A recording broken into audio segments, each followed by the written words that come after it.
그날 저는 남편이 사람을 죽였다는 걸 알았습니다. 백화점 1층, 주말 오후, 사람들이 유모차를 밀고 아이들이 소리를 지르고 어디선가 달콤한 빵 냄새가 풍겨오던 그 한가운데였습니다. 저는 그냥 남편 손을 잡고 서 있었습니다. 평범한 토요일이었습니다. 그런데 누군가 말했습니다. 너 지훈이 아니냐? 노인의 목소리였습니다. 가늘고 떨리는 하지만 확신에 찬 목소리. 그 한마디가 제 인생을 완전히 뒤집어 놓았습니다. 저는 처음엔 웃었습니다. 아무래도 잘못 보신 거겠지 생각하면서 무슨 말씀이세요? 이 사람 민석인데요. 김민석이요. 그런데 그 노인은 저를 한번 바라보더니 천천히 고개를 저었습니다. 아니야, 이 아이는 이지훈이야. 그 순간이었습니다. 남편의 손이 제 손을 세게 잡았습니다. 평소랑 달랐습니다. 차가웠고 거칠었고 무언가를 억누르는 것처럼 떨리고 있었습니다. 가자, 잘못 보신 겁니다. 그 목소리도 평소 같지 않았습니다. 저는 아무 말도 못하고 그 손에 이끌려 걸었습니다. 뒤를 돌아보고 싶었지만 돌아보지 못했습니다. 남편이 제 손을 놓지 않았으니까요. 제 남편은 살인자였습니다. 제가 어떤 선택을 해야 할지 제 얘기를 듣고 말씀해 주세요. 이야기 시작 전 구독과 좋아요 한번 눌러주세요. 그날 이후로 저는 단 한 번도 편하게 잠을 잔 적이 없습니다. 남편의 이름은 김민석입니다. 아니, 그렇게 알고 있었습니다. 20년 넘게 그렇게 살았습니다.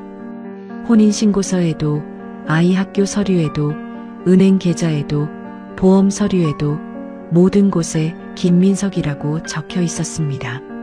그게 그 사람의 이름이라고 의심해 본 적도 없었습니다. 우리는 소개팅으로 만났습니다. 상견례를 했고 결혼을 했고 아이를 낳았습니다. 20년을 같이 밥을 먹고 같이 잠을 자고 같이 웃고 싸우면서 살았습니다. 그런 사람이었습니다. 그런데 그날 이후 저는 매일 밤 천장을 바라보며 이 생각을 했습니다. 나는 이 사람을 알고 있는 걸까? 이상한 점은 예전부터 있었습니다. 다만 저는 이상하다고 생각하지 않았습니다. 그냥 넘겼습니다. 사랑하는 사람의 이상함은 잘 보이지 않는 법이니까요. 결혼하고 얼마 되지 않아 저는 남편에게 물은 적이 있습니다.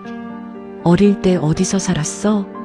남편은 잠깐 멈추더니 말했습니다. 그냥 이리저리. 이리저리가 어디야? 고향이 어딘지도 모르면 어떡해. 기억이 잘 안 나. 여러 곳 살았거든. 그 대화는 그렇게 끝났습니다. 저는 더 캐묻지 않았습니다. 뭔가 아픈 기억이 있나 보다 그렇게 생각했습니다. 한 번은 학교 동창들 얘기가 나온 적이 있었습니다. 친한 친구 없어? 어릴 때 친구들이랑 연락은 해? 없어. 그냥 그때는 다 각자 사느라 바빴으니까. 한 명도 없어? 진짜로? 남편은 그냥 웃기만 했습니다. 웃으면서 말을 돌렸습니다. 저는 그걸 눈치채지 못했습니다. 결혼 초에 시어머니 얘기가 나온 적도 있습니다. 어머님은 어디 계셔? 한번 뵈어야 하지 않아요? 남편은 잠깐 멈췄다가 말했습니다. 일찍 돌아가셨어. 언제요? 오래됐어. 그게 전부였습니다. 언제 돌아가셨는지, 어떤 분이셨는지, 어떻게 돌아가셨는지, 장례는 어떻게 치렀는지 단 한 번도 말한 적이 없습니다. 저도 더 물어보지 않았습니다. 그냥 힘든 기억이 있는 사람이라고 생각했습니다. 사람마다 말하기 싫은 과거 하나쯤은 있다고. 그게 무슨 잘못이냐고. 그랬습니다. 그때는 그냥 그렇게 생각했습니다. 백화점 사건이 있고 나서 남편이 변했습니다. 원래 다정했던 사람이었습니다. 별것 아닌 일에 웃고 퇴근하면 아이부터 찾고 제가 힘들어 보이면 먼저 물어보는 그런 사람이었습니다. 그런데 그 사건 이후로 사소한 말에도 신경질을 냈습니다. 밥을 먹다가 제가 오늘 어땠어? 하고 물으면 별일 없었어라고 짧게 끊었습니다. TV 채널을 바꾸는 것도 신경 쓰이는 것 같았습니다. 아이가 큰 소리를 내면 움찔했습니다. 밤에는 뒤척였습니다. 저도 잠을 못 자면서 옆에 누워 있으면 남편이 뒤척이는 소리가 들렸습니다. 숨소리가 고르지 않았습니다. 분명히 자고 있지 않았습니다. 한 번은 제가 물었습니다. 무슨 일 있어? 아무 일도 없어. 눈을 피하면서 말했습니다. 원래 제 눈을 잘 마주치던 사람이었는데 그때부터 시선이 어딘가 다른 곳을 향했습니다. 그 모습이 더 이상했습니다. 아무 일도 없는 사람은 그렇게 불안해 보이지 않거든요. 저는 그 노인을 찾아가기로 결심했습니다. 며칠이 걸렸습니다. 무작정 그 백화점 근처를 다시 찾아가 봤고 혹시나 싶어 근처 상인들에게 물어봤습니다. 수소문 끝에 알아낸 건 그 노인이 한때 근처에서 보육원을 운영했다는 사실이었습니다. 지금은 문을 닫은 보육원이었지만 노인은 아직 그 근처에 살고 있었습니다. 저는 남편에게 아무 말도 하지 않고 그 노인을 찾아갔습니다. 작은 골목 안쪽, 낡은 건물 1층, 작은 사무실 같은 공간이었습니다. 노인은 저를 보고 잠깐 놀라는 것 같았지만 곧 조용히 앉으라고 했습니다. 그 아이 결국 그렇게 살고 있었구나. 저는 다시 한번 정정했습니다. 무슨 말씀이세요? 저희 남편 이름은 김민석이에요. 노인은 제 말을 가만히 듣더니 조용히 고개를 저었습니다. 아니야. 그 아이 이름은 이지훈이야. 나는 그 아이를 알아. 30년을 어떻게 잊겠어. 저는 가슴이 서늘해지는 걸 느꼈습니다. 입술이 말랐습니다. 보육원 원장님이셨나요? 그래. 노인은 천천히 이야기를 꺼냈습니다. 지훈이랑 민석이 둘이 항상 붙어 다녔어. 형제처럼. 아니, 형제보다 더. 둘 다 부모도 없고 가진 것도 없고 세상이 자기들 편인 것도 아니고 그러니 서로 의지할 수밖에 없었지. 저는 아무 말도 할 수 없었습니다. 심장이 점점 빠르게 뛰기 시작했습니다. 노인이 말을 이었습니다. 그런데 어느 날 사건이 있었어. 목소리가 낮아졌습니다. 지훈이는 갑자기 사라졌고 민석이는 멀리 떠난다고만 하고 나타나지 않았어. 그 순간 온몸에 소름이 돋았습니다.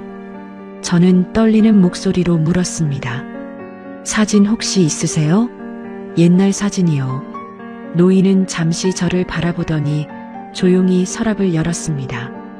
한참을 뒤지더니 낡은 사진 한 장을 제 앞에 내려놓았습니다. 보육원 아이들이 단체로 찍은 사진이었습니다. 빛이 바랜 오래된 사진. 아이들이 두 줄로 서 있었고 모두 이름표를 달고 있었습니다. 저는 아이들을 하나씩 훑었습니다. 그리고 바로 알아봤습니다. 남편이었습니다. 어렸지만 분명히 남편이었습니다. 눈매가, 입술의 모양이, 서 있는 자세가. 저는 그 아이의 이름표를 봤습니다. 이지훈. 그리고 그 바로 옆에 서 있는 다른 아이. 김민석? 숨이 막혔습니다. 제 남편은 이지훈이었습니다. 그리고 김민석은 따로 있었습니다. 그 이름을 20년 동안 달고 살았던 진짜 김민석이. 그날 밤 저는 아무 말도 하지 못한 채 집에 돌아왔습니다. 사진을 가방에 넣고 그냥 왔습니다. 남편은 소파에 앉아 TV를 보고 있었습니다. 평소랑 똑같은 모습이었습니다. 15살 우리 아이가 옆에 붙어 앉아 뭔가를 제잘대고 있었고 남편은 웃으면서 아이 어깨를 툭툭 두드리고 있었습니다. 사춘기에 접어들면서 부쩍 말수가 줄어든 아이인데 아버지 앞에서만큼은 여전히 수다스러웠습니다. 그 모습이 너무 평범해서 더 무서웠습니다. 저는 가방을 들고 주방으로 갔습니다. 한참을 서 있었습니다. 손이 떨렸습니다. 아이를 재우고 나서 저는 가방에서 사진을 꺼내 테이블 위에 내려놓았습니다. 소리 없이 남편의 시선이 사진으로 떨어졌습니다. 그리고 딱 멈췄습니다. 어디서 이런 걸 가져왔어? 목소리가 낮았습니다. 떨고 있었습니다. 당신 이지훈이지. 그 순간 남편의 얼굴이 완전히 굳었습니다. 1초, 2초, 3초, 그리고 갑자기 소리를 질렀습니다. 무슨 말도 안 되는 소리야. 당신 지금 제정신이야. 저는 움찔했습니다. 저 사람이 저렇게 소리를 지르는 걸 본 적이 없었으니까요. 하지만 물러서지 않았습니다. 이 사진 뭐냐고. 이 사람 당신 맞잖아. 근데 이름이 이지훈이잖아. 옆에 서 있는 애가 김민석이고 남편은 아무 말도 하지 않았습니다. 저를 노려봤습니다. 그 시선이 두려웠지만 눈을 피하지 않았습니다. 몇 초가 흘렀는지 몇 분이 흘렀는지 모르겠습니다. 그 침묵이 너무 길게 느껴졌습니다. 그런데 그때 남편의 눈이 흔들렸습니다. 분노가 아니었습니다. 무너지는 것 같았습니다. 그는 천천히 의자에 주저앉았습니다. 두 손으로 얼굴을 가렸습니다. 어깨가 떨리기 시작했습니다. 그리고 울기 시작했습니다. 그 울음소리가 조용했습니다. 그래서 더 처참했습니다. 한참이 지나서 그가 말했습니다. 미안하다. 그 한마디로 모든 게 끝났습니다. 그날 밤 저는 그의 이야기를 들었습니다. 아니, 이지훈의 이야기를. 그때 그는 19살이었습니다. 어머니가 병원에 누워 있었습니다. 병명은 기억이 잘 나지 않는다고 했습니다. 다만 오래된 병이었고 치료가 필요했습니다. 병원비가 밀려 있었습니다. 독촉장이 왔습니다. 얼마나 되는지 가늠도 안 될 만큼의 빚. 19살 아이가 감당하기에는 너무 큰 무게였습니다. 숨이 막혔어. 그는 그렇게 말했습니다. 당장 오늘 먹을 것도 걱정인데 수십만 원짜리 병원비가 매달 나왔습니다. 아르바이트를 해봤자 턱없이 모자랐습니다. 어떻게 해도 나아질 것 같지 않았습니다. 그때 유일하게 믿을 수 있는 사람이 민석이었습니다. 같은 보육원 출신, 둘 다 부모도 없고 갈 곳도 없고 가진 것도 없었습니다. 그래서 더 의지했습니다. 서로가 서로의 전부였습니다. 그날도 돈 문제로 다퉜다고 했습니다. 민석이가 어딘가에서 돈을 마련해 왔는데 지훈이는 그 돈을 어떻게 쓸지를 두고 말다툼을 했다고 합니다. 정확한 내용은 기억이 잘 안 난다고 했습니다. 다만 둘 다 흥분했고 목소리가 커졌습니다. 그냥 밀쳤어. 잠깐의 침묵. 근데 머리를. 계단이었습니다. 민석이가 뒤로 넘어지면서 머리를 부딪혔습니다. 처음에는 일어날 줄 알았다고 했습니다. 잠깐 기절한 거라고 생각했다고. 그래서 이름을 불렀다고. 일어나지 않았습니다. 죽었어. 그 말이 너무 조용하게 나왔습니다. 저는 아무 말도 할 수 없었습니다.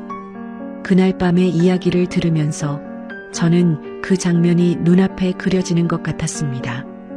이지훈은 한동안 민석이 옆에 쪼그려 앉아 있었다고 했습니다. 이름을 불렀습니다. 몇 번이고 어깨를 흔들었습니다. 그래도 일어나지 않았습니다. 뺨을 가볍게 두드렸습니다. 반응이 없었습니다. 그제야 손을 뻗어 목에 손을 가져다 댔다고 했습니다. 숨이 있는지 확인하려고. 맥박이 있는지. 없었습니다. 그 순간 머릿속이 하얗게 됐다고 했습니다. 아무 생각도 안 났다고 했습니다. 그냥 멍했다고. 눈앞에 민석이가 쓰러져 있는데 그게 현실인지 아닌지 구분이 안 됐다고. 얼마나 그렇게 있었는지 모른다고 했습니다. 한참을 그냥 쪼그려 앉아서 민석이 얼굴만 봤다고 했습니다. 숨을 쉬지 않는 얼굴을, 눈이 반쯤 감긴 얼굴을, 서로 형제보다 더 가까웠던 사람의 얼굴을, 그 얼굴이 30년이 지난 지금도 눈에 선하다고 했습니다. 남편은 거기까지 말하다가 말을 멈췄습니다. 잠시 눈을 감았다가 다시 떴습니다. 숨이 안 쉬어졌어. 내가 숨이 공황이 왔다고 했습니다. 그 당시엔 그게 공황인지도 몰랐지만 가슴이 조여들고 손발이 떨리고 숨을 쉬려고 해도 공기가 들어오지 않는 느낌이었다고, 벽에 기대어 한참 그냥 앉아 있었다고 했습니다. 그러다가 시간이 얼마나 지났는지 조금씩 생각이 돌아왔다고 했습니다. 첫 번째로 든 생각, 신고해야 한다. 그런데 바로 다음 생각이 따라왔습니다. 신고하면 어떻게 되는가? 살인범이 된다. 교도소에 간다. 어머니는 병원에서 혼자 죽는다. 빚은 어차피 남는다. 아무것도 해결되지 않고 모든 게 끝난다. 19살짜리 아이가 혼자서 그 계산을 했습니다. 신고할 수 없다는 결론이 나왔습니다. 그러면 어떻게 하는가? 이 시신을 어떻게 하는가? 이지훈으로 사는 삶에 미래가 없다면, 그때 그 생각이 들었다고 했습니다. 이대로 이지훈이 사라지면 빚도 사라진다. 이 사람이 되면 살 수 있다. 그 생각이 드는 순간 스스로도 무섭다고 느꼈다고 했습니다. 어떻게 이런 생각을 할 수가 있는지, 방금 전까지 살아있던 사람이, 자기랑 제일 친했던 사람이 쓰러져 있는데, 그런데 그 생각을 떨쳐낼 수가 없었다고 했습니다. 두려움과 살고 싶다는 욕망이 뒤섞였다고 했습니다. 19살짜리 아이가 그 새벽에 혼자 그 두 가지 감정 사이에서 한참을 버텼다고 했습니다. 그리고 결국 움직였습니다. 시신을 숨겼습니다. 민석이의 신분증을 챙겼습니다. 그 이름으로 새 출발을 했습니다. 김민석? 그게 19살 이지훈이 선택한 탈출구였습니다. 그게 살 길이라고 생각했어. 그는 울면서 말했습니다. 나도 여기까지 올 줄 몰랐어. 그냥 하루만 더 살자, 하루만. 그러다 보면 어떻게 되겠지. 그렇게 생각했어. 그 하루가 30년이 됐습니다. 저는 그 자리에 앉아 있었습니다. 아무 생각도 할 수 없었습니다.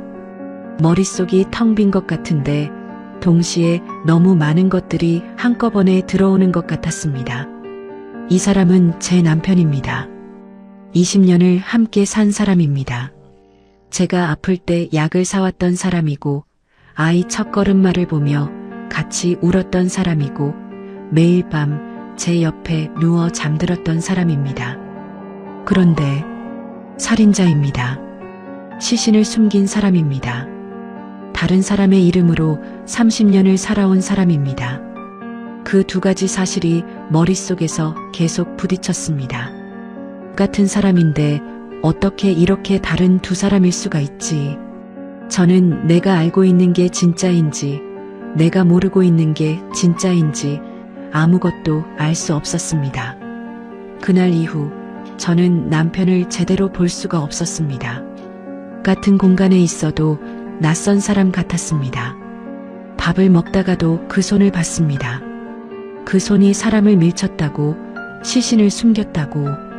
그 생각이 들면 밥을 더 먹을 수가 없었습니다. TV를 보다가도 옆에 앉아 있는 사람이 낯설었습니다.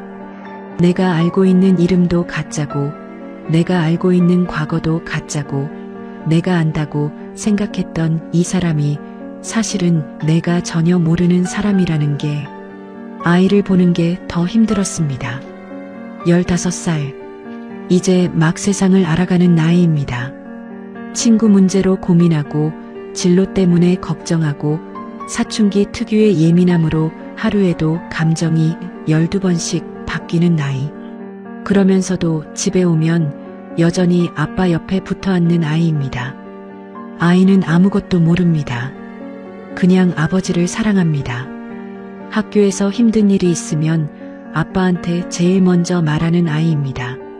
아빠가 자기 말을 제일 잘 들어준다고 했습니다. 어느 날 아이가 저한테 왔습니다. 엄마, 아빠 요즘 왜 그래? 나한테도 좀 이상하게 대하는 것 같은데. 아이도 느끼고 있었습니다. 분위기가 달라졌다는 걸, 아빠가 달라졌다는 걸. 15살짜리가 그걸 눈치채고 있었습니다. 저는 아무 말도 할 수 없었습니다. 그냥 아빠 요즘 회사 일 때문에 피곤한가 봐. 그게 제가 할 수 있는 전부였습니다. 그 말을 하면서 저는 또 하나의 거짓말을 배웠습니다. 며칠이 지난 밤이었습니다. 아이가 자기 방으로 들어가고 나서 남편이 말했습니다. 신고해도 된다. 저는 아무 말도 하지 않았습니다. 다 감수하겠다. 내가 한 일이니까. 잠시 침묵이 흘렀습니다. 근데 우리 애는, 그는 말을 끝내지 못했습니다. 그 말을 듣는 순간 아이 얼굴이 떠올랐습니다. 15살. 한창 예민한 나이입니다. 친구들 사이에서 보이는 것, 아버지가 어떤 사람인지가 자신의 세계 전부인 나이. 그 아이의 아버지가 살인자라는 사실이 밝혀지면 어떻게 됩니까? 학교에서 뭐라고 불릴지, 친구들이 어떻게 볼지, 그 나이에 그 사실을 감당할 수 있는지, 아이의 세상이 제가 한 번에 무너뜨릴 수 있다는 걸 알았습니다. 신고하면 어떻게 됩니까? 30년 전 사건입니다. 하지만 이 사람이 감옥에 가게 될 수도 있다는 건 압니다. 아이가 아버지 없이 가장 예민한 시기를 보내야 한다는 것도 압니다. 제가 아는 모든 것이 무너진다는 것도 압니다. 묻으면 어떻게 됩니까? 이 비밀을 알고도 모른 척하고 계속 이 사람 옆에서 삽니까? 매일 밤 옆에 누우면서 이 생각을 안고 삽니까? 아이한테 아버지에 대해 아무 말도 못합니까? 어느 쪽도 정답 같지 않았습니다. 저는 가끔 그날 밤을 생각합니다. 19살짜리 아이가 쓰러진 친구 옆에서 혼자 벽에 기대어 있던 그 장면을. 아무도 없었습니다.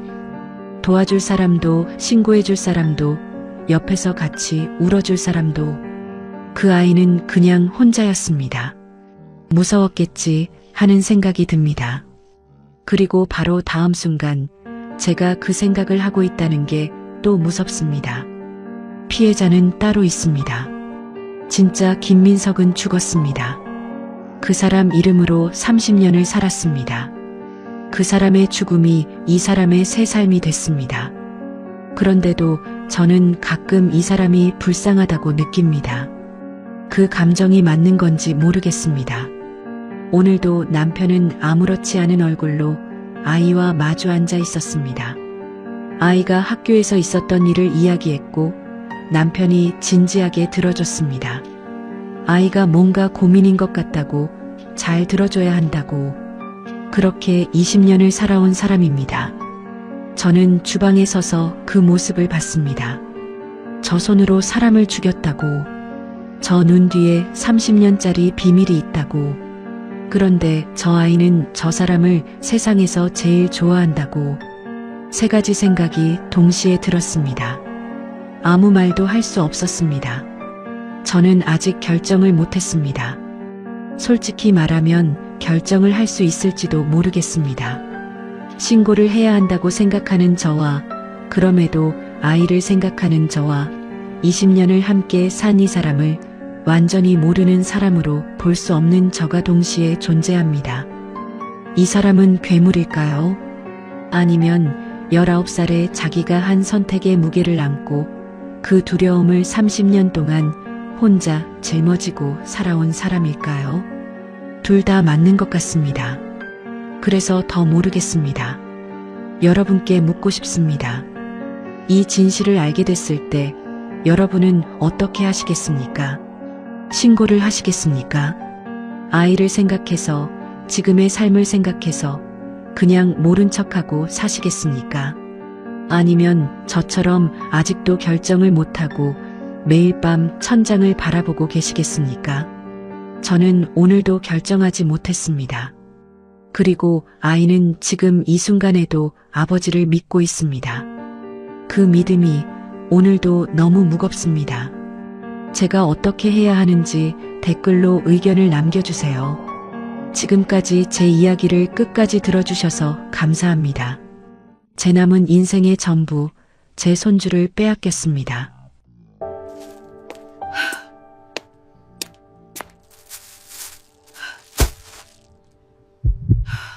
저는 그날을 아직도 잊지 못합니다.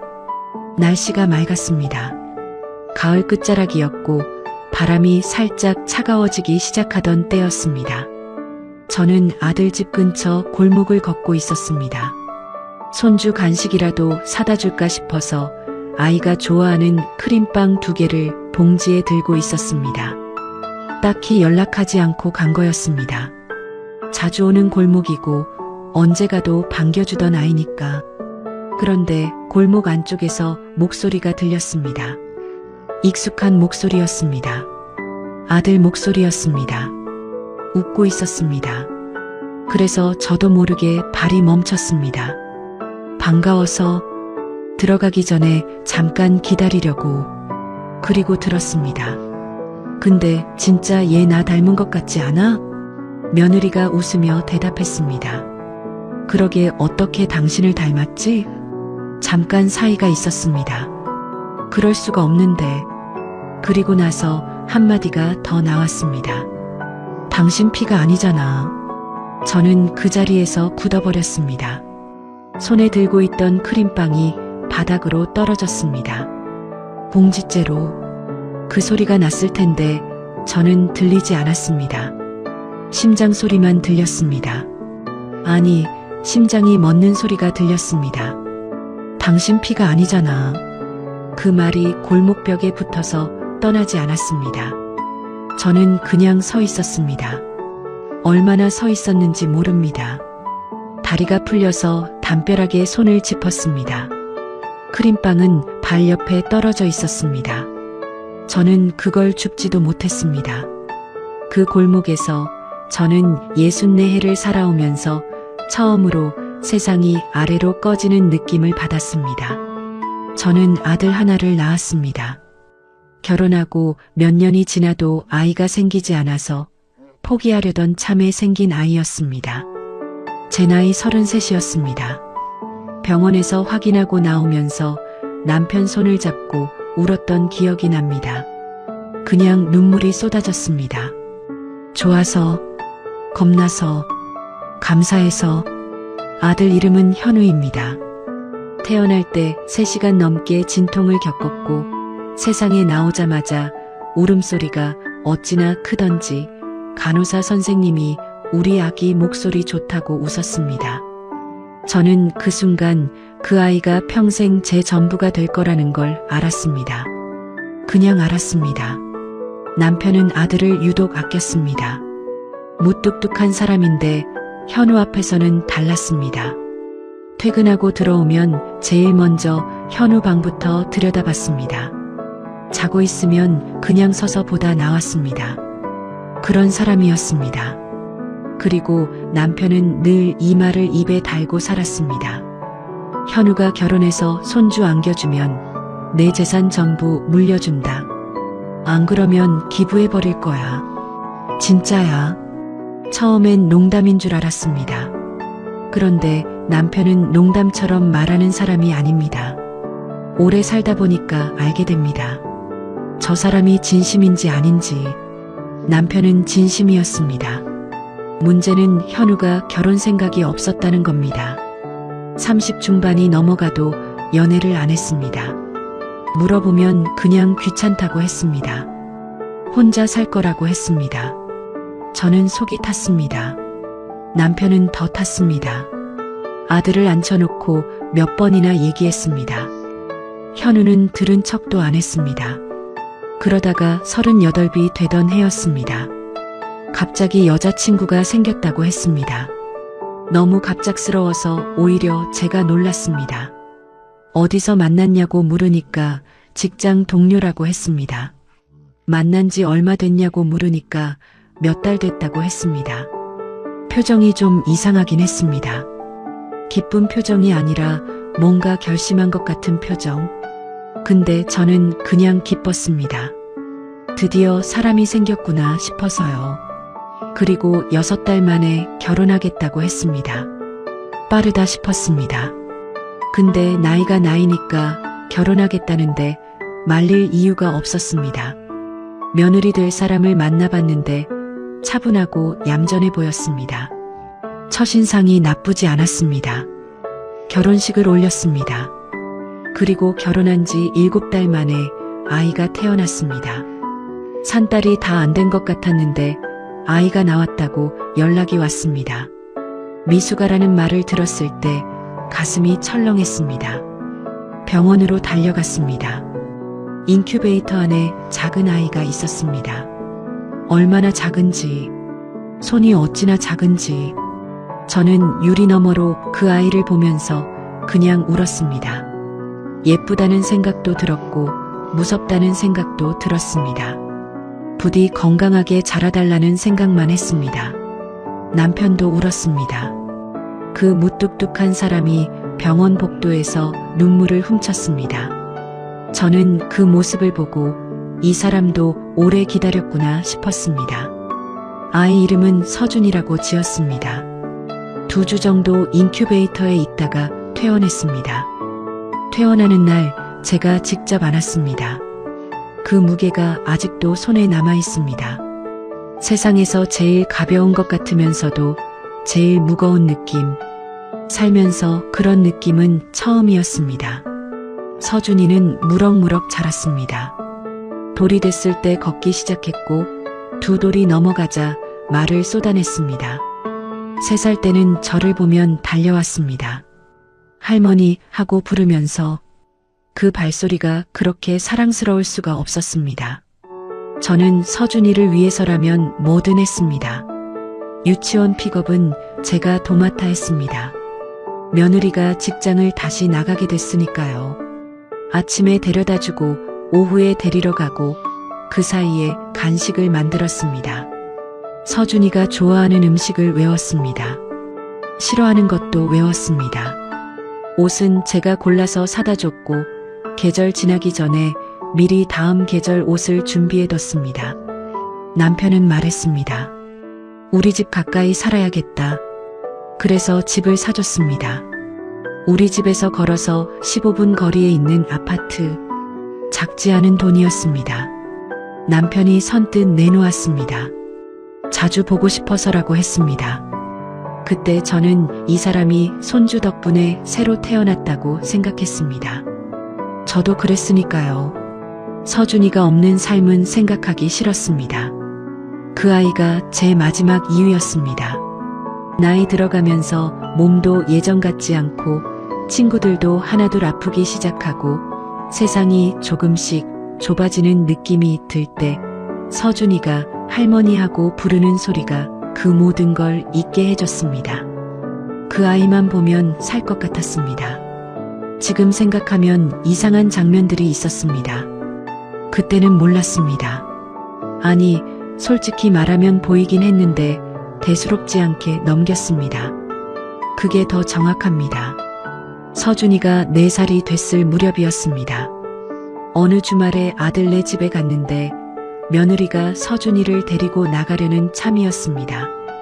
제가 오는 날인데 나가는 게 좀 이상해서 어디 가냐고 물었습니다. 며느리가 잠깐 머뭇거리다가 친구 아이 생일이라고 했습니다. 저는 그냥 그런가 보다 했습니다. 근데 그날 저는 아들이랑 둘이 남아 있었는데 아들이 내내 좀 어색했습니다. 평소보다 말이 적었습니다. 핸드폰만 봤습니다. 그때는 피곤한가 보다 했습니다. 또 한 번은 가족 사진을 찍은 적이 있었습니다. 제 생일이었는데 다 같이 사진관에 가서 찍었습니다. 사진이 나왔는데 며느리 표정이 어딘가 어색했습니다. 웃고 있는데 웃는 게 아닌 것 같은 표정. 제가 그 사진 보면서 며느리가 카메라를 불편해하나 보다 했습니다. 또 한 번은 아들이 서준이를 보면서 이상한 말을 했습니다. 서준이가 뭔가 장난을 쳤는데 아들이 웃으면서 말했습니다. 얘는 어디서 이런 게 나왔지? 뭔가 그 말이 조금 걸렸습니다. 왜 그 말이 걸렸는지 지금도 정확하진 않습니다. 그냥 어감이 이상했습니다. 부모가 아이한테 하는 말 같지 않은 어감. 그때도 저는 그냥 웃고 넘겼습니다. 보고 싶지 않으면 안 보이는 게 있습니다. 사람은 믿고 싶은 것만 봅니다. 저는 행복했고 그 행복을 흔들 이유가 없었습니다. 그래서 이상한 장면들이 스쳐 지나갈 때마다 그냥 넘겼습니다. 그게 제 실수였는지도 모릅니다. 아니면 그냥 제가 너무 행복했던 것일 수도 있습니다. 그날 제가 크림빵을 사들고 걸어가던 골목. 창문이 조금 열려 있었습니다. 요즘도 환기를 시키던 때였으니까요. 그래서 소리가 새어나온 겁니다. 저는 처음에 아들 웃는 소리를 듣고 좋았습니다. 요즘 아들이 좀 피곤해 보였거든요. 잘 웃는 모습이 보고 싶었는데 집안에서 웃고 있다니 다행이다 싶었습니다. 그래서 발을 멈추고 잠깐 들은 겁니다. 방해하지 않으려고. 근데 진짜 얘 나 닮은 것 같지 않아? 아들 목소리였습니다. 서준이 얘기를 하는 거구나 싶었습니다. 저도 그 생각 자주 했습니다. 서준이가 아들을 닮은 것 같기도 하고 아닌 것 같기도 하고 아기들은 다 비슷하게 생겨서 모르겠다고 생각했습니다. 며느리가 웃으면서 대답했습니다. 그러게 어떻게 당신을 닮았지? 이상한 말이었습니다. 어떻게 당신을 닮았지? 라고 자기 남편 아이인데 당연히 닮을 수 있는 것 아닌가? 왜 어떻게 닮았지? 라는 표현을 쓰지? 저는 발이 멈췄습니다. 뭔가 이상하다는 느낌이 왔습니다. 심장이 살짝 빨라졌습니다. 그리고 며느리가 말했습니다. 그럴 수가 없는데. 저는 숨을 멈췄습니다. 당신 피가 아니잖아. 세상이 멈췄습니다. 저는 그 자리에 서 있었습니다. 다리가 움직이지 않았습니다. 손이 풀렸습니다. 크림빵이 바닥에 떨어졌습니다. 탁 소리가 났는데 저는 그 소리를 나중에 기억해냈습니다. 그 순간에는 아무 소리도 들리지 않았습니다. 당신 피가 아니잖아. 그 말만 들렸습니다. 아니, 들리는 게 아니었습니다. 머릿속에서 계속 재생이 됐습니다. 저는 담벼락에 손을 짚었습니다. 아무것도 생각이 안 됐습니다. 그냥 서 있었습니다. 한참 뒤에 정신이 들었습니다.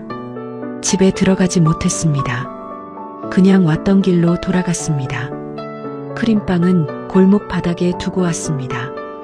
집에 돌아와서 남편한테 말하지 못했습니다. 저는 일단 방에 들어가서 앉아 있었습니다. 머릿속이 하였습니다. 뭔가 잘못 들은 거겠지 라는 생각을 해보려 했습니다. 근데 그 목소리는 너무 또렷했습니다. 아들 목소리, 며느리 목소리, 그리고 그 말. 잘못 들은 게 아니었습니다. 저는 그날 밤 밥을 못 먹었습니다. 남편이 왜 안 먹냐고 물었습니다. 속이 안 좋다고 했습니다. 거짓말이 아니었습니다. 진짜 속이 안 좋았습니다. 밤새 뒤척였습니다. 서준이 얼굴이 자꾸 떠올랐습니다. 할머니하고 부르던 목소리, 저한테 달려오던 발소리, 크림빵을 받고 좋아하던 얼굴, 잠들면서 제 손을 잡던 작은 손, 그 손이 떠오를 때마다 눈물이 났습니다. 다음 날 저녁 저는 아들한테 전화했습니다. 할 말이 있다. 와라. 아들이 왔습니다. 저는 남편한테는 잠깐 자리를 피해달라고 했습니다. 남편은 이상하다는 표정을 지었지만 나가줬습니다. 저와 아들 둘이 마주 앉았습니다. 저는 천천히 말했습니다. 어제 내 집 골목에 갔었다. 아들이 저를 봤습니다. 창문으로 소리가 들렸어. 아들 얼굴이 굳었습니다. 당신 피가 아니잖아. 이 말이 무슨 말이냐? 아들이 아무 말도 안 했습니다. 저는 기다렸습니다. 가슴이 쿵쾅거렸습니다. 아니라고 해주기를 바랐습니다. 다른 얘기였다고 해주기를 바랐습니다. 제가 잘못 들은 거라고 해주기를. 아들이 고개를 떨었습니다. 한참 뒤에 작은 목소리로 말했습니다. 맞아요, 어머니. 저는 그 말을 들은 순간 눈앞이 까매졌습니다. 실제로 어지러웠습니다. 소파 팔걸이를 잡았습니다. 그애 제 아이 아니에요. 아들이 울고 있었습니다. 저는 울지 못했습니다. 아들이 천천히 말하기 시작했습니다. 며느리를 직장에서 처음 봤을 때부터 좋아했다고 했습니다. 근데 그 사람은 당시 다른 남자가 있었다고 했습니다. 사귄 지 꽤 됐던 사이였고 헤어지려던 참이라는 걸 나중에 알게 됐다고. 그 틈에 아들이 먼저 다가갔다고 했습니다. 잘해줬다고 했습니다. 전 남자친구가 주지 못하던 걸 해줬다고. 그러다 보니 관계가 됐다고. 그런데 얼마 지나지 않아 며느리가 임신을 했다고 했습니다. 아들이 기뻤냐고요? 아니었다고 했습니다. 아들도 혼란스러웠다고 했습니다. 시간이 맞지 않았으니까요. 며느리와 이전 남자 사이가 완전히 끊기기도 전이었으니까요. 그때 알았어요. 아들이 말했습니다. 제 아이가 아닐 수 있다는 걸. 저는 말이 안 나왔습니다. 그래서 어떻게 했냐? 아들이 잠시 있다가 말했습니다. 그냥 제 아이라고 했습니다. 저는 그 말을 듣고 한동안 아무 말도 못했습니다. 알고도 그랬다는 겁니다. 처음부터 알면서 결혼을 했고 아이를 제 아이라고 했습니다. 우리한테도 주변에도 그리고 서준이한테도. 왜? 딱 한마디밖에 못했습니다. 아들이 고개를 들었습니다. 눈이 빨개져 있었습니다. 놓치기 싫었습니다. 저는 그 말이 이해가 됐습니다. 그게 더 무서웠습니다. 그 여자를 너무 좋아했던 겁니다. 아이가 자기 피가 아닐 수도 있다는 걸 알면서도 그 여자를 잃고 싶지 않았던 겁니다. 그래서 덮었습니다. 결혼까지 했습니다. 그리고 아이를 자기 아들로 키웠습니다. 그 애가 지금 어떻게 생각하냐? 아들이 잠깐 멈추더니 말했습니다. 제 아들입니다. 주저함이 없었습니다. 피가 어떻든 제가 아버지입니다. 서준이한테는. 저는 그 말을 듣고 더 이상 아들한테 뭔가를 물을 수가 없었습니다. 며칠을 혼자 안고 있었습니다. 남편한테 말해야 한다는 걸 알았습니다. 근데 어떻게 말해야 할지 몰랐습니다. 이 말을 들으면 남편이 어떻게 반응할지 알았기 때문입니다. 결국 말했습니다. 저녁을 먹고 나서 두 사람이 거실에 앉아 있을 때 천천히 말했습니다. 골목에서 들은 것부터 아들한테 확인한 것까지. 남편이 처음엔 조용히 듣고 있었습니다. 다 듣고 나서 한참 아무 말도 없었습니다. 저는 그 침묵이 무서웠습니다. 그러다가 남편이 말했습니다. 당장 이혼시켜. 목소리가 낮고 단단했습니다. 우리를 이렇게 속여? 며느리가? 아들도? 그 여자가 다른 남자아이를 우리 손주라고 해? 우리가 집까지 사줬는데. 남편이 일어났습니다. 재산 한 푼도 못 물려줘. 다 기부할 거야. 저는 아무 말도 못했습니다. 남편이 방으로 들어가 버렸습니다. 저는 혼자 거실에 남아 있었습니다. 처음엔 저도 그랬습니다. 다 없던 일로 만들고 싶었습니다. 이혼시키고 관계 끊고 없던 일처럼 살고 싶었습니다. 배신당한 게 너무 컸으니까요. 30년 모아온 재산, 그 집, 그 모든 것이 거짓말 위에 세워진 것 같았으니까요. 그런데 그 밤 잠이 들려다가 서준이가 생각났습니다. 할머니 하던 목소리, 아무것도 모른 채 저한테 달려오던 그 아이. 저는 그 밤 한숨도 못 잤습니다. 며칠 뒤 며느리가 혼자 왔습니다. 아들이 말을 했던 것 같습니다. 며느리가 현관에서 들어오자마자 무릎을 꿇었습니다. 저는 그 모습을 보고 어지러웠습니다. 며느리가 말했습니다. 어머니, 죄송합니다. 저는 아무 말도 못했습니다. 속였습니다. 처음부터 며느리 눈에서 눈물이 났습니다. 그런데 어머니, 저는 현우 씨를 사랑합니다. 그건 진심입니다. 그리고 서준이도 제 아들입니다. 그것도 진심입니다. 저는 한참 그 사람을 내려다봤습니다. 무릎 꿇은 며느리, 우는 얼굴, 그 집에서 서준이를 키우던 사람, 제가 가족이라고 생각했던 사람. 저는 어디서부터 어디까지가 진짜인지 모르겠다는 생각이 들었습니다. 서준이 아버지가 누구냐? 제가 물었습니다. 며느리가 고개를 들지 못했습니다. 관계를 끊은 사람입니다. 연락도 없습니다. 서준이 아버지로서의 역할을 한 적이 없습니다. 그 사람은 알고 있냐? 모릅니다. 저는 더 이상 묻지 않았습니다. 뭘 더 물어봐야 할지 몰랐습니다. 알아야 할 것들은 다 알았고, 알게 됐다고 해서 나아지는 것도 없었습니다. 며느리가 돌아갔습니다. 저는 혼자 거실에 앉아 있었습니다. 이제 어떻게 해야 하지? 이 생각만 들었습니다. 그 뒤로 일주일 동안 아들네 집에 가지 않았습니다. 남편은 연락을 끊었습니다. 아들이 전화하면 받지 않았습니다. 저는 중간에 끼어서 어떻게 해야 할지 몰랐습니다. 그러다가 마트에서 우연히 마주쳤습니다. 며느리가 서준이 손을 잡고 있었습니다. 서준이가 먼저 저를 봤습니다. 할머니, 뛰어왔습니다. 저는 멈췄습니다. 몸이 굳었습니다. 서준이가 제 다리를 안았습니다. 할머니, 왜 안 와요? 보고 싶었어요. 저는 그 말을 듣는 순간 눈물이 날 것 같았습니다. 참았습니다. 할머니, 나 오늘 유치원에서 그림 그렸어요. 잘 그렸대요. 선생님이. 서준이가 올려다봤습니다. 그 눈이 너무 맑았습니다. 아무것도 모르는 눈이었습니다.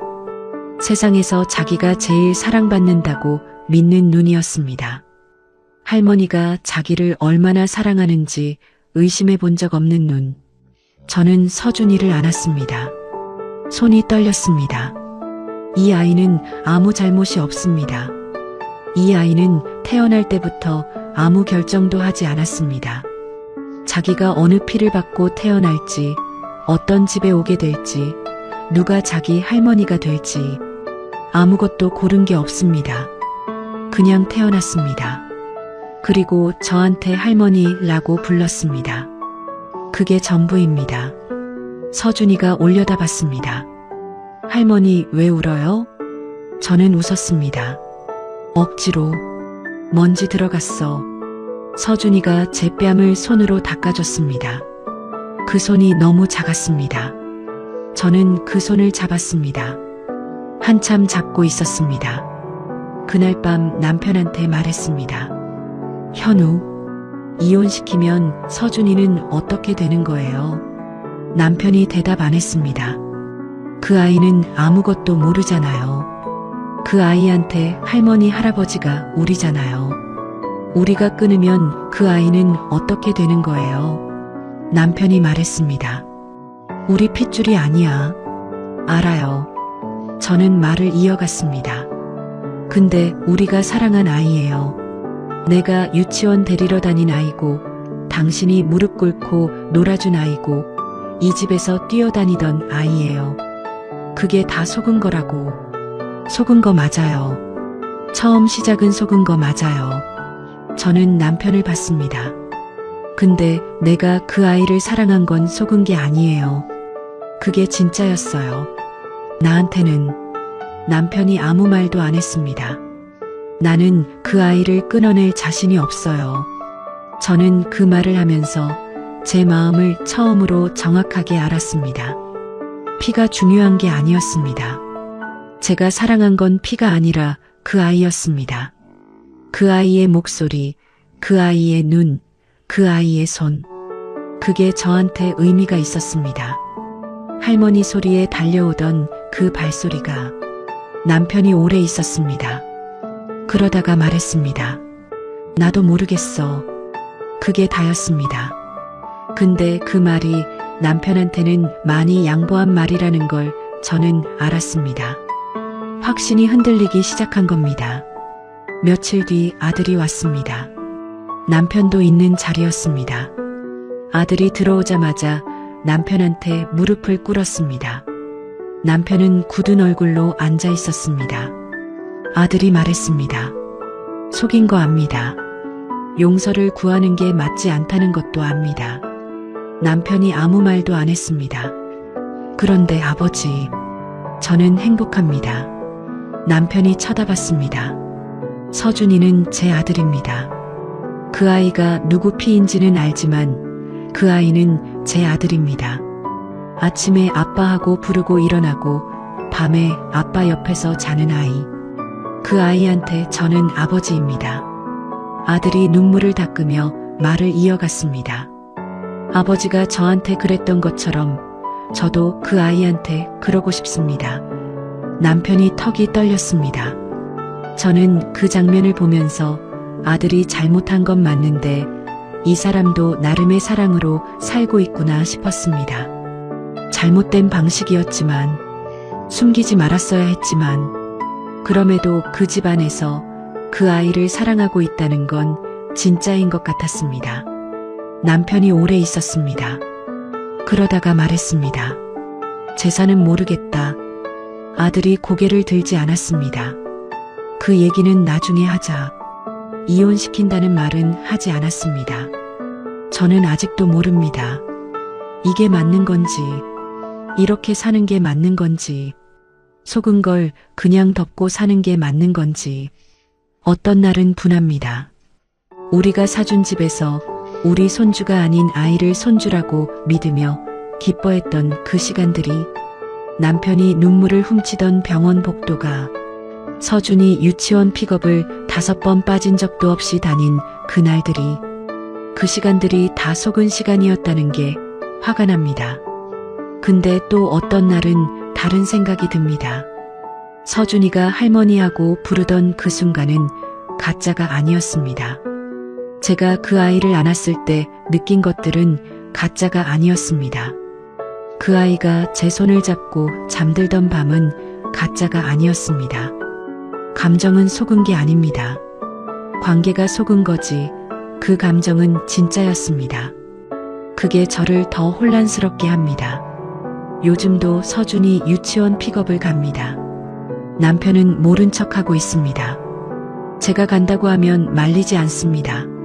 말리지 않는다는 게 남편의 대답인 것 같습니다. 며칠 전에 서준이가 그림을 그려서 줬습니다. 할아버지, 할머니, 아빠, 엄마, 서준이 5사람이 손잡고 서 있는 그림이었습니다.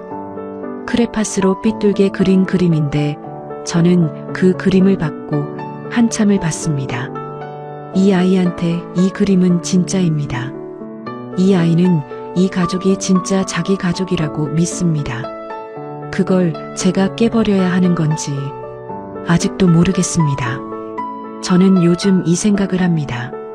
내가 그 아이를 사랑한 건 피 때문이었을까요? 핏줄이라서 사랑했던 걸까요? 아니면 그냥 그 아이가 거기 있어서였을까요? 할머니하고 불러줘서 달려와서 안겨줘서 손잡고 주무르면서 잠들어서 그게 이유였던 걸까요? 남편은 요즘 가끔 서준이 얘기를 꺼냅니다. 뭐가 먹고 싶은지 알아 하고 직접 물어보라고 하면 피합니다. 근데 제가 서준이 데려오면 결국 같이 앉습니다. 아들은 잘못을 했습니다. 며느리도 잘못을 했습니다. 그런데 서준이는 아무 잘못이 없습니다. 저는 그 아이를 사랑합니다. 그게 아직도 진심입니다. 그게 바보 같은 건지 아니면 그게 맞는 건지 저는 판단이 안 됩니다. 여러분이라면 어떻게 하시겠습니까? 이 아이를 끊어내야 합니까? 모른 척 살아야 합니까? 아니면 저처럼 그냥 그 아이가 달려오는 걸 받아주면서 살아야 합니까? 정답은 모르겠습니다. 다만 오늘도 서준이가 전화했습니다. 할머니, 나 오늘 피자 먹었어요. 할머니도 먹고 싶어요? 저는 그 말에 웃었습니다. 별 수 없이 이 이야기를 끝까지 읽어주신 분들께 가족이 뭔지, 핏줄이 뭔지, 사랑이 뭔지 저도 아직 모릅니다. 다만 그 아이 목소리가 아직도 제 전부라는 건 압니다.